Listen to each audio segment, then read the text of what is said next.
Hello, people of the internet, it's Amanda, and as usual, it's a Sunday, so it means that it's Miman Keisatsu Midnight Runner Day. Today I'm going to be recapping episode 6 of this police drama starring Nakajima Kento and Hirano Sho. Now, this one, I definitely I have a lot of biases with episode 5, mainly because obviously it's a Jiro centric episode, and at the same time, I don't know, I just love the treatment of that particular episode despite a major plot hole that was in it. But I don't think a lot of people did notice it. I did talk about this in my previous video, but anyways, like for this one, so again, I already had expectations that they're going back to the usual, buddy system, school setting type of narrative for this particular one. I've seen the teaser, I've read the synopsis that NTV released for this particular episode, so I was diving into it sort of having expectations and knowing what's going to happen into the episode. Now, with that said, so obviously there is a reveal in the end as to what are the actual motives of the suspect for this particular narrative. But I have to say that I have mixed feelings about this because, one, as much as I liked how it is a very staple theme in a lot of police dramas, I would say. I can also see why a lot of people, or at least some people that I saw on Twitter, were not particularly that impressed with this episode, and it's because the narrative is also a bit cliche. Again, I feel like it's cliche, but in a way, almost every single police drama has this entire storyline.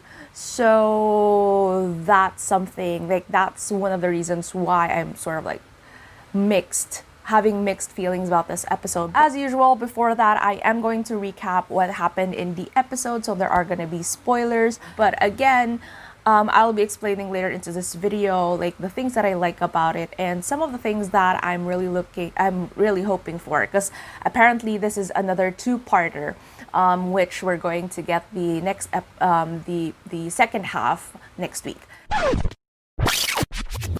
Story starts off with a case that happened 9 years ago, and that in itself is an Easter egg, mainly because Iseya Yusuke's character is said to have that pivotal moment in his career 9 years ago as well. So there's definitely a connection immediately that this is going to affect him. We're going to find out what really happened to him 9 years ago. That's why he just stayed in the police academy and never really went back to actual field work. But anyways, so there is a series of murders that happened 9 years ago, and a culprit was arrested for that. However, the core group, meaning the group of students with Kai and Jiro and the rest of their classmates, they were doing a mock investigation of this sort of thing, and they sort of while they were connecting the dots, they figured that the person that was arrested isn't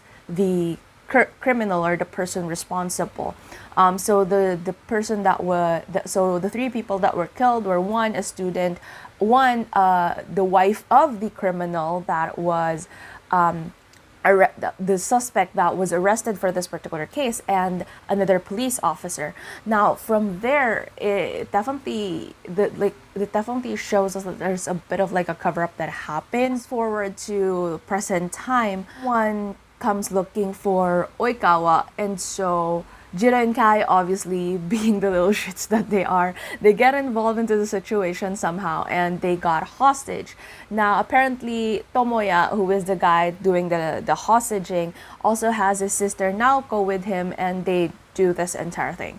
Now what's interesting here is again, and as I mentioned early on into the video, the plot of this is particularly cliche for any other police dramas, mainly because we have an innocent character being accused of something, or has been imprisoned for something that they haven't done because they were coerced by the police to confess to the crime, but then their children or their relatives or anyone related to them retaliates to have their revenge and to seek justice. And it's a very cliche narrative for almost any police drama, not just for Japan or Asia or East Asian dramas, but I think even Western dramas necessarily have to have this narrative. So I definitely feel like that's one of the reasons why I saw some people not particularly impressed with this one.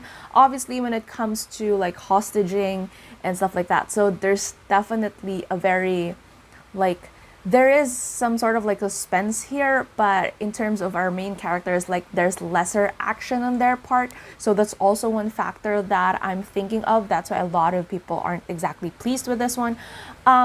I, for one, I actually like this episode because of how well acted it is. Like the guest stars are really brilliant when it comes to how they were delivering like the angst and the emotions and just the yearning for the truth, for justice for their father, who turns out to be like the suspect, and at the same time like their mother is also one of the victims. So there's definitely a lot of conflicting pains and emotions that were pouring into the action that they did, and it's quite explainable as well why they sort of like suck as kidnapper or as hostage takers, mainly because again at the end of the day these are ordinary people just trying to retaliate for something that they feel like is an injustice to their family. It's definitely a highlight for Nakajima Kento's Honma, mainly because he's really like the one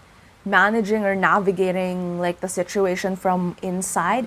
I also love how, despite the fact that there's very little dialogue on his part, Yusuke Iseya, who is actually one of my favorite actors, most of his projects I absolutely adore. Like I think he's a really good actor, and for this particular episode, even if he didn't have a lot of dialogue, like his facial expression says it all when it comes to how displeased he is, or how he wants to like say his piece about the case, but at the same time, the reservations of there's definitely like the way where even just through his facial expressions, you can see how much the toll of the 9 years for his characters really taken on like who he is as this police officer. And I absolutely love that, like the nuances and just the facial expressions can really express those types of emotions. I feel like that's really good.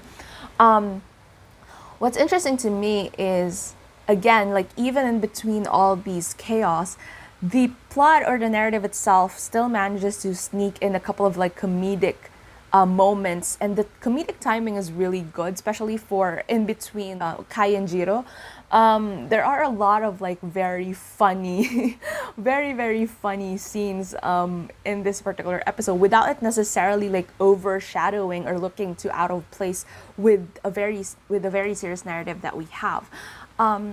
Another thing that I want to point out is I feel like I like this episode because as much as it is cliche, it definitely depicts a reality that we live in. Whether I am not sure how true it is for Japan, but I think universally or globally, the problem where innocent people get coerced by the police themselves to commit to a crime that they didn't do is something that is pretty, again, as I mentioned, universal or global. And that's why I feel like this really hits differently, because we know that this is something that actually happens and that it causes a lot of pain for the members, for the family members to know that their loved ones are innocent, but the system doesn't allow them to do something about it. So yeah.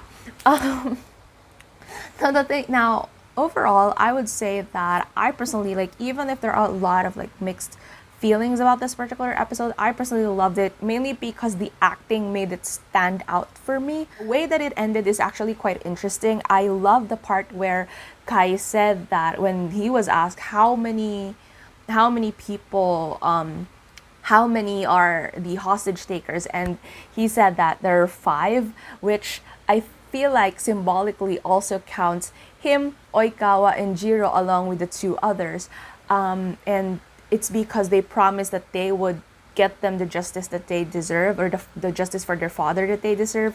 And I just like how they're about to do this like very their own investigation out of it. So Kai remained inside the hostage room, and then they send Jiro out so that he can coordinate with Iseya Yusuke's character for the investigation for the second part of this for this episode. So yeah. So before I end this video, I just have to pitch it in as well. I'm a really bad reviewer slash recapper. But the reason why they targeted Oikawa specifically is mainly because she issued a parking ticket to Tenma-san, who is the father of the hostage takers, the night that he was supposed to, like the night that the crime was committed. So he's supposed to have an alibi, but it just didn't turn up. And so that is also one of the conflicts that were revealed in the episode, is because apparently she wanted to provide the alibi, but people from higher up just didn't want her to. Now that one is a bit hazy for me, because obviously I watched this without subtitles, so I'm purely relying on my own skills here to listen in. But I feel like that I sort of like got that somehow correctly, so yeah. But with that said, so have you seen this episode? What are your thoughts on it? Are you planning to see this series? So tell me down in the comments below what you think. If you like this video, please give it a thumbs up. And if you're new to my channel and you would want to hear more from me, please hit subscribe. Thank you so much for watching. I'll be seeing you again soon in a new video.